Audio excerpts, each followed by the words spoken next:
कल की जो होमवर्क थी अपना एल्गोरिथम वाला, वो कितने है?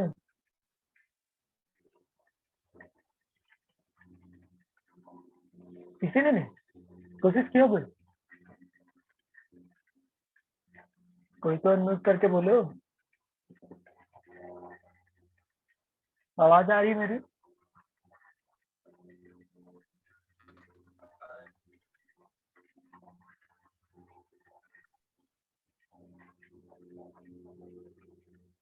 चलो वो वर्क करना आज में, मैं कल उसको बता दूंगा। अगर नहीं आज एक बार क्या है, बना के देखो उसको। अगर नहीं बनेगा तो मैं कल यही पास में बता दूंगा उसको, ठीक है? लेकिन कम से कम गलत भेज रहे हो, लेकिन भेजो तो सही।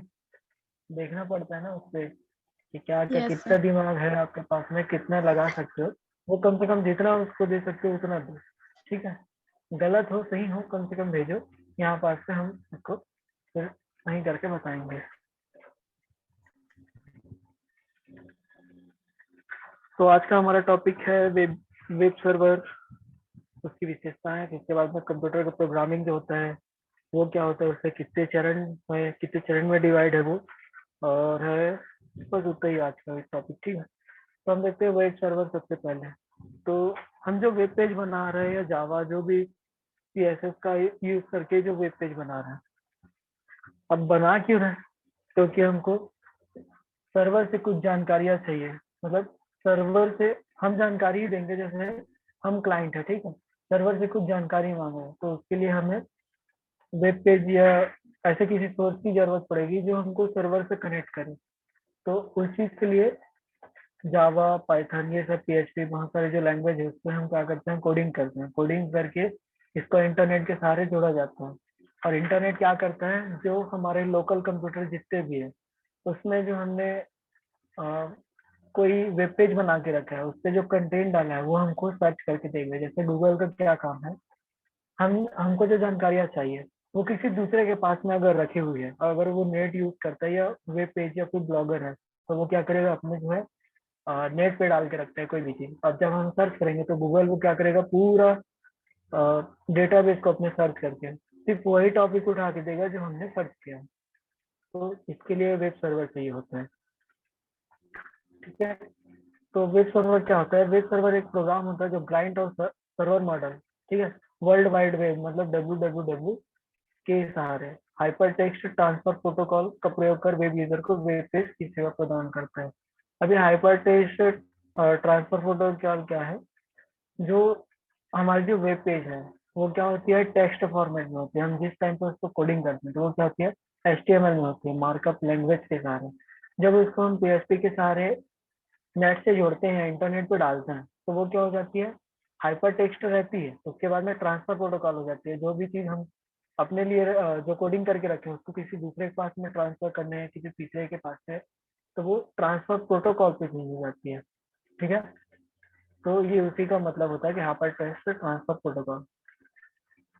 उसके बाद में क्लाइंट और सर्वर मॉडल में, क्लाइंट एक प्रकार का प्रोग्राम होता है जिसके द्वारा वेब यूजर सर्वर को वेब पेज एक्सेस करने की रिक्वेस्ट करता है। अब क्या करता है जो क्लाइंट है, क्लाइंट मतलब कौन, हम।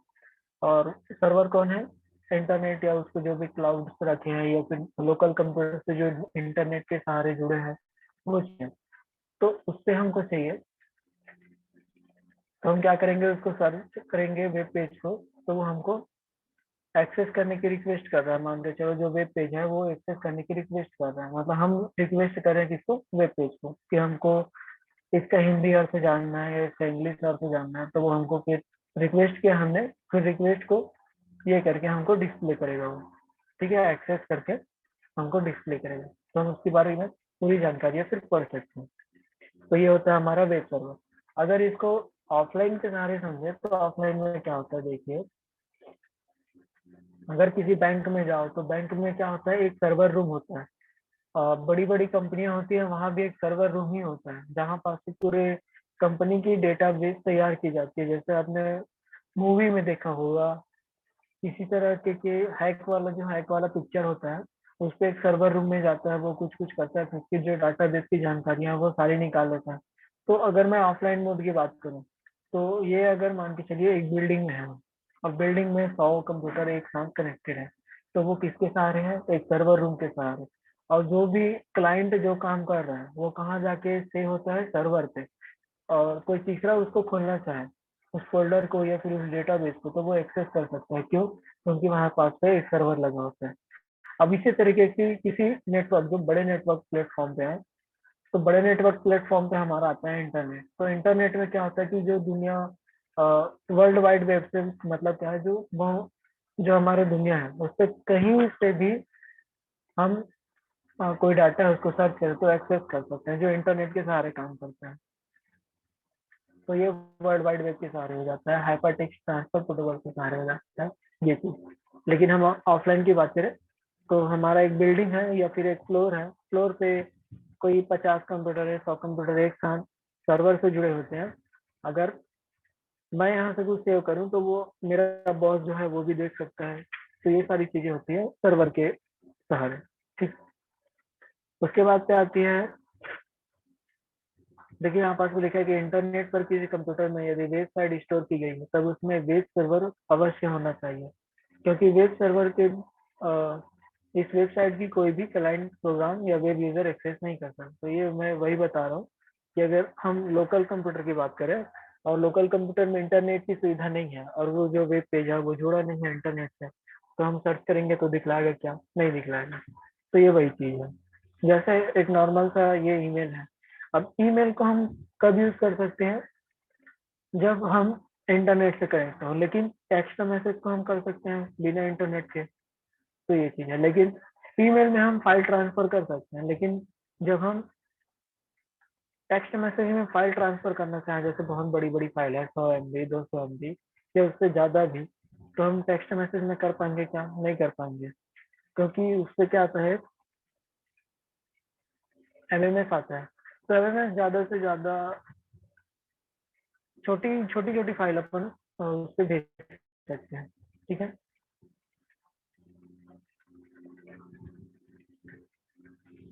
इसके बाद में ये एफटीपी क्या चीज होती है? File transfer protocol. अगर किसी किसी को कोई फाइल को हम भेज रहे हैं, चाहे वो वीडियो फॉर्मेट में हो या ऑडियो फॉर्मेट में हो, तो वो सामने वाला व्यक्ति क्या करेगा? पहले डाउनलोड करेगा। डाउनलोड करने के बाद से वो सुनेगा या देखेगा या फिर कोई फाइल है तो खोल के पढ़ेगा। तो ये होती है हमारी एफटीपी पे। इस पे जब हम कोडिंग करते रहते हैं एचटीएमएल में, तो फाइल को हम डाल देते हैं उस पे। जैसे उस दिन हमने क्या किया था कि सॉन्ग को डाला था, उसके बाद से वीडियो को डाला था, तो वो सामने वाला व्यक्ति कैसे देख रहा था? इसी अ, ये के कारण, एफटीपी के कारण। सबसे व्यापक रूप स्थगित किया गया वेब सर्वर अपाचे है। ठीक है।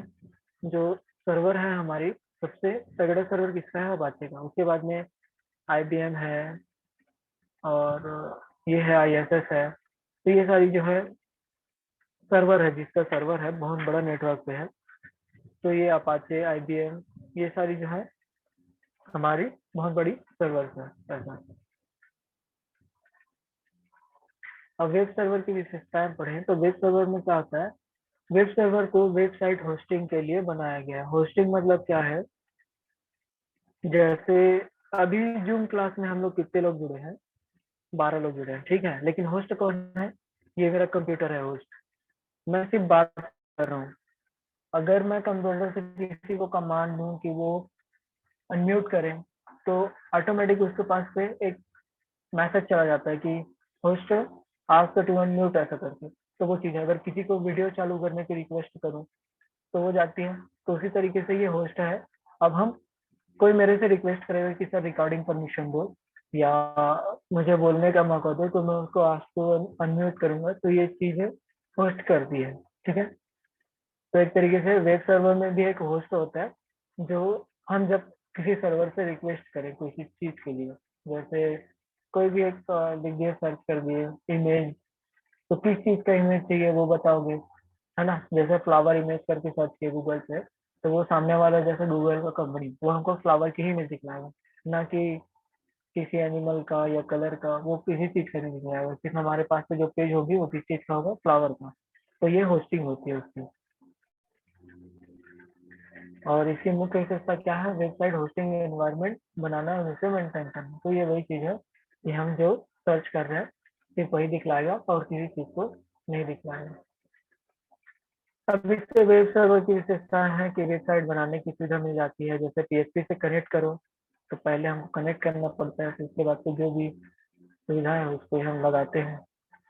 ठीक। लो लॉग फाइल है, सेटिंग को कॉन्फ़िगर करने की सुविधा देता है। वेबसाइट या डायरेक्टरी सुरक्षा की पहचान करना, यह हमारे जितने टाइम पे हम डाउनलोड करते रहते हैं उतने टाइम के लिए है। एफटीपी साइट बनाना, file transfer protocol, file download करना, तो एफटीपी का हम साइट बना सकते हैं किसी तरीके से।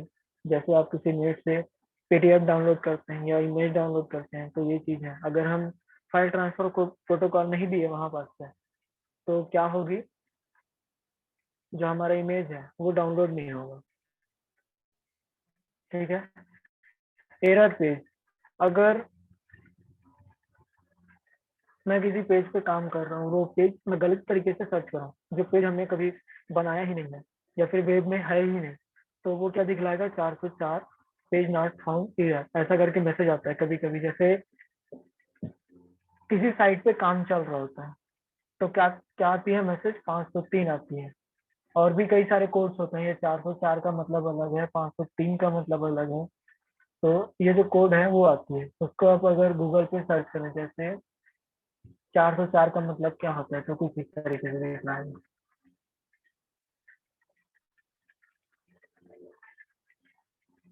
ये देखिए, how to fix the 404 not found error, तो ये इसके बारे में जानकारी मिल जाएगी। 503 आ जाती है वैसी, तो ये हमारी होती है 404। यहाँ पास तो लिखा है 404, विकिपीडिया देखेंगे तो ये पूरा बता देगा। तो ये एरर पेज होती है जो सर्वर में उपलब्ध नहीं होती, वो 404 होती है। अब कंप्यूटर की प्रोग्रामिंग देखना है। हम लोग कंप्यूटर प्रोग्राम कर रहे हैं, अगर हम लोग अच्छे प्रोग्रामर हैं, ठीक है, तो किसी चीज के लिए या फिर कोई दिक्कत हो रही है किसी चीज में, तो उसको समझाने के लिए या फिर समझने के लिए हम क्या करते हैं, प्रोग्राम करते हैं। तो उसी तरीके से कंप्यूटर की सहायता से किसी समस्या को हल करने के लिए क्रियाओं एवं पदों को क्रमवार करना ही कंप्यूटर प्रोग्रामिंग कहलाता है। अब ये क्या है, जैसे हमारे पास से अभी क्या है, आविष्कार मतलब बढ़ते चलन पे है। किसी भी छोटी चीज की आवश्यकता होती है तो हम क्या करते हैं, ऑनलाइन करते हैं। किसी भी सामान की जरूरत है, नेल कटर से लेके दूध है, खाने पीने का सामान है, वो क्या करते हैं, हम सब ऑर्डर करके मंगाते हैं। तो ये पहले के जमाने में थी क्या, नहीं थी। ठीक है। तो उसी तरीके से ये भी है हमारा एक प्रकार, कि हम जब वेब पेज बना रहे होते हैं तो उसका एम क्या है, क्या लक्ष्य क्या है, जो हम उस वेब पेज को तैयार कर रहे हैं। तो ये होती है कंप्यूटर प्रोग्रामिंग की बात। तो जो व्यक्ति कंप्यूटर के लिए प्रोग्राम लिखते हैं उसे हम क्या कहते हैं, प्रोग्रामर कहते हैं। और जो प्रोग्राम कंप्यूटर प्रोग्रामिंग के लिए कुछ विशेष भाषा का प्रयोग करते हैं, जिसे प्रोग्रामिंग भाषा कहा जाता है। जैसे कि हमारे पास में बहुत सारी लैंग्वेज है, सी, सी प्लस प्लस, जावा, HTML और PHP, पाइथन, ऐसी बहुत सारी लैंग्वेज है जिसका यूज करके हम क्या कर सकते हैं, कोडिंग कर सकते हैं। ठीक है, कोडिंग करके हम क्या करते हैं, वेब पेज बनाते हैं। तो हम होंगे प्रोग्रामर, और जो हमारा वेब पेज होगा वो सर्वर पे काम करेगा। प्रोग्रामिंग के चरण बांट दिए गए हैं यहाँ पास से, कि कंप्यूटर के लिए प्रोग्राम लिखना एक कला है। किसी कार्य को करने के लिए प्रोग्राम लिखने से पहले पूरी योजना बनानी पड़ती है। समस्या को सुनते ही प्रोग्राम लिखने लग जाना गलत है। और ये गलती कौन करता है, जो न्यू न्यू सीखा हो, क्योंकि उसके जोश ज्यादा रहता है। जैसे हम ही प्रोग्राम करते रहे अभी, अगर मैं आप लोग को बोलूँ तो आप क्या करेंगे, ये चरण हटा देंगे सीधा, कि समस्या को समझना पड़ेगा, ये सारी चीजें जो पॉइंट है नीचे पे, आप सीधा क्या करने लग जाते हैं, कोडिंग। तो उस टाइम पे क्या होता है, एरर बताता है, कभी आता है इमेज नहीं आ रहा, कभी आता है वीडियो नहीं आ रहा है, कभी ऑडियो नहीं आ रहा, या फिर कहीं पास पे कोई टेक्स्ट गलत है। तो ये चीज होती है। ठीक है।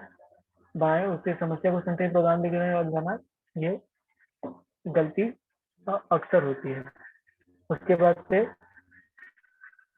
अतः एक सही प्रोग्राम लिखने के लिए कुछ महत्वपूर्ण चरणों का क्रमशः पालन किया जाना चाहिए। ये महत्वपूर्ण चरण निम्नलिखित है। तो सबसे पहले हमारे पास है समस्या को समझना। किसी भी समस्या को समाधान करने से पहले हमें उसके बारे में जान लेना चाहिए कि वो किस तरीके से हम कुछ करें, या फिर जैसे वेब पेज ही बना रहे हैं तो वेब पेज में किस तरीके का हम कंटेंट डालेंगे, क्या होगा क्या नहीं होगा। अगर ये इस टाइप का यूज कर रहा हूँ तो कहीं पास से ये लाइन आ गई या फिर सीधे आ गई, तो तब क्या करना है। तो ये जो समस्या है उसके बारे में पहले हमको सोचना पड़ता है कि क्या क्या समस्या आने वाली है।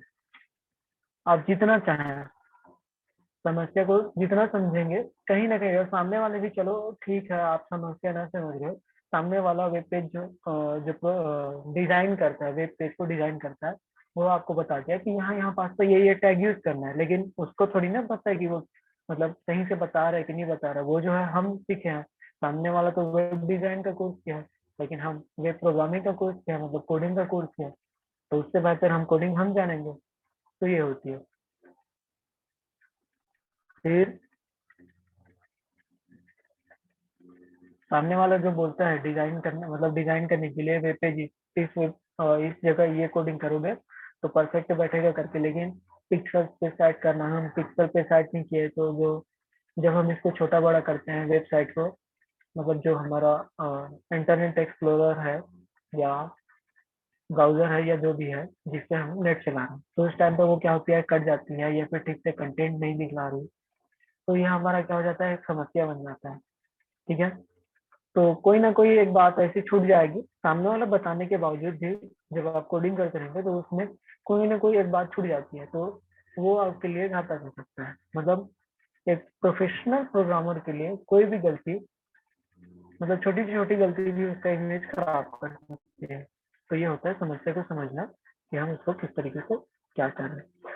सेकंड आती है इनपुट डेटा का परीक्षण करना। जब हम प्रोग्राम में कोडिंग कर रहे होते हैं या फिर कोई भी वेब पेज बना रहे हैं, तो उस टाइम पे किस तरह की हमको इनपुट डेटा लेनी है। टेक्स्ट में लेनी है, वेरिएबल में लेनी है, फ्लोट पे लेनी है, कैरेक्टर पे लेनी है। कई तरीके के हमारे पास से क्या होते हैं, डेटा टाइप्स हैं।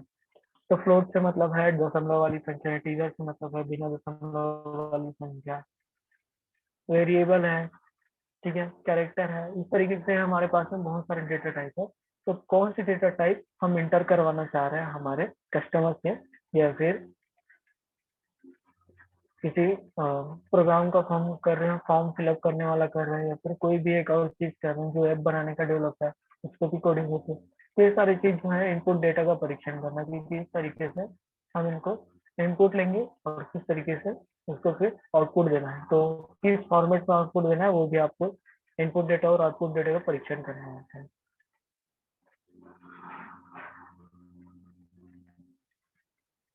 फिर आती है आउटपुट की योजना। आउटपुट की योजना में भी वही है कि जब हम इनपुट दे रहे हैं तो किस तरीके से वो इनपुट जो है आउटपुट में बदले, चाहे वो फ्लोट पे हो, इंटीजर पे हो, वेरिएबल पे हो, या किसी भी फॉर्मेट में हो। हम उसको किस तरीके से जो हमारा डिस्प्ले है उस पर बताना चाह रहे हैं, आउटपुट जो आएगा उसको हम किस तरीके से डिस्प्ले में बताना चाह रहे हैं। तो ये क्या होती है, हमारी आउटपुट की योजना होती है। जो हमारा डिस्प्ले है वो अगर छोटी स्क्रीन पे है तो कुछ आउटपुट जो है इस तरीके से दिख रहा है, बड़ी स्क्रीन हो रही है तो आउटपुट कुछ इस तरीके से दिख रहा है। या फिर टेक्स्ट फॉर्मेट में जब हम ले रहे हैं तो हमारी जो फाइल है वो पीडीएफ के फॉर्मेट में आ जाए, सेव हो के ऑटोमेटिक, तो ये हमारी काफी आउटपुट होती है। उसके बाद में आता है एल्गोरिथम बनाना। जब हम समस्या देखते हैं, ठीक है, सबसे पहली पॉइंट जो है हमारी समस्या की है।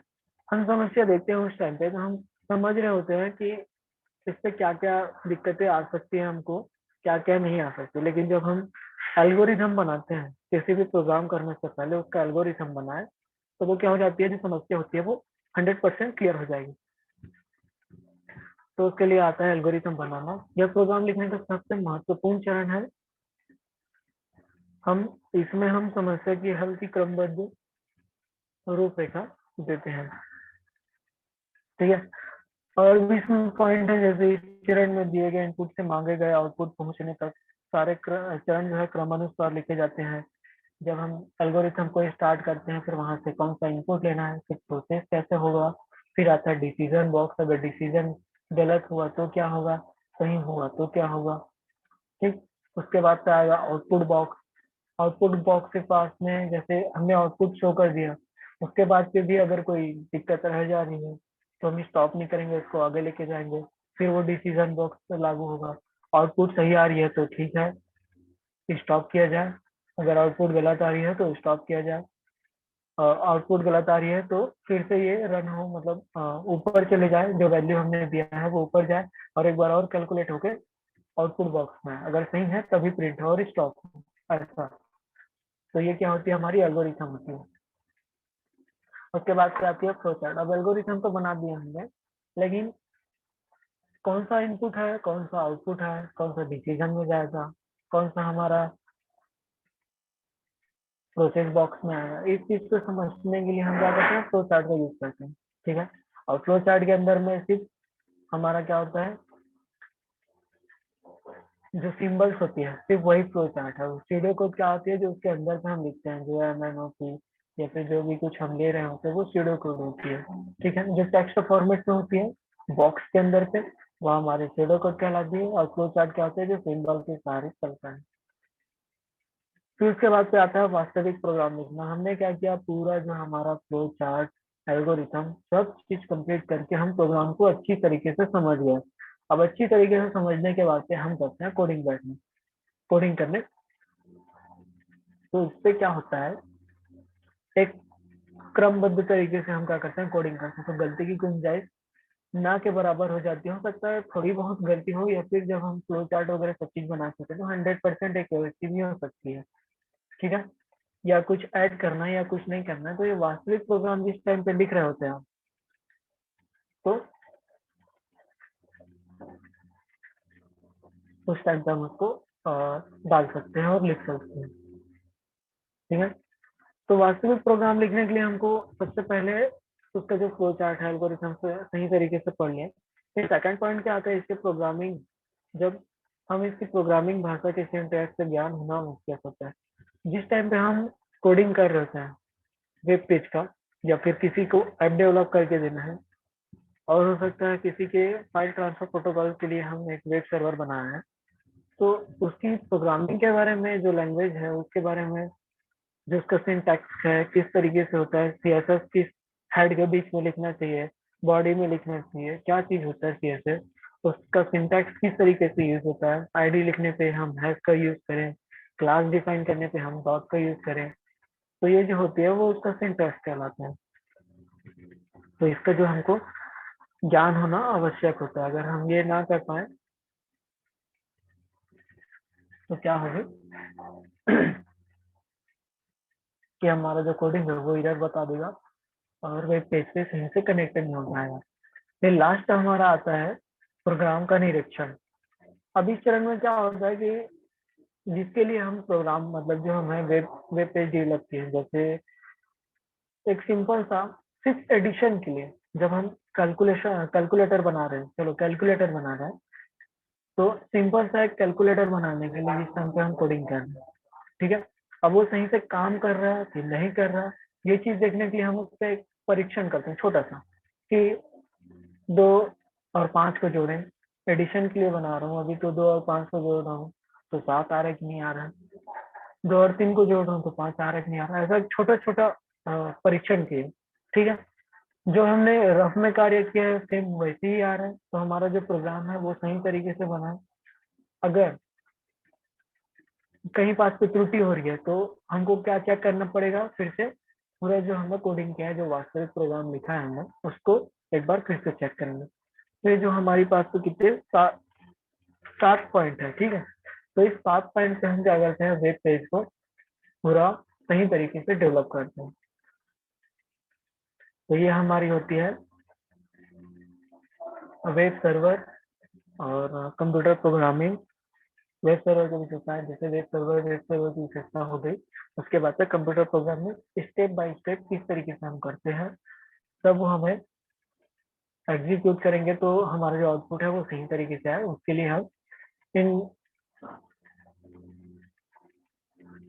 जो महत्वपूर्ण चरण है, 7 पॉइंट जो हमारे पास है, उसकी हम सही तरीके से जो हमारा एल्गोरिथम है, फ्लो चार्ट है, ये सही तरीके से बना है नहीं बना है, तो हम चेक करते हुए आते हैं। ऊपर से पूरा एक एक समस्या समझो, उसका पहला सामने वाला किस चीज की समस्या लेके आया है आपके पास में, कि मेरा ऑनलाइन का बिजनेस है, उससे कस्टमर को दिक्कत हो रही है समझने में, तो आप क्या करेंगे, उस पे हिंदी भाषा डाल देंगे, जो इंग्लिश लैंग्वेज है वो भी डाल देंगे। तो सामने वाला क्या करेगा, जिस टाइम पे वो रजिस्टर कर रहा है, कोई ऐप बना रहे हो, कोई वेबसाइट बना रहे हो, उस टाइम पे वो रजिस्टर कर रहा है, तो उसको हिंदी में चाहिए, इंग्लिश पे चाहिए, वो भी डालो। उसके बाद से उसको कलर कौन सा देना है, ये क्या है, का जो स्टोर का जो इमेज है वो किस तरीके से उससे शो करे, एनिमेशन होती है, वो जब आप कोर्स करेंगे इसका परफेक्ट कोर्स, तो वो बताते हैं बहुत सारा पॉइंट होता है। एचटीएमएल में भी एनिमेशन होता है, जैसे पावर पॉइंट पे एनिमेशन होता है ना, एक पेज फिर आता है, फिर दूसरा पेज आता है थोड़ी देर में, वैसी तरीके का एचटीएमएल में भी एनिमेशन होते हैं। तो सभी को ये जो पॉइंट है वो सब समझ में आ गया।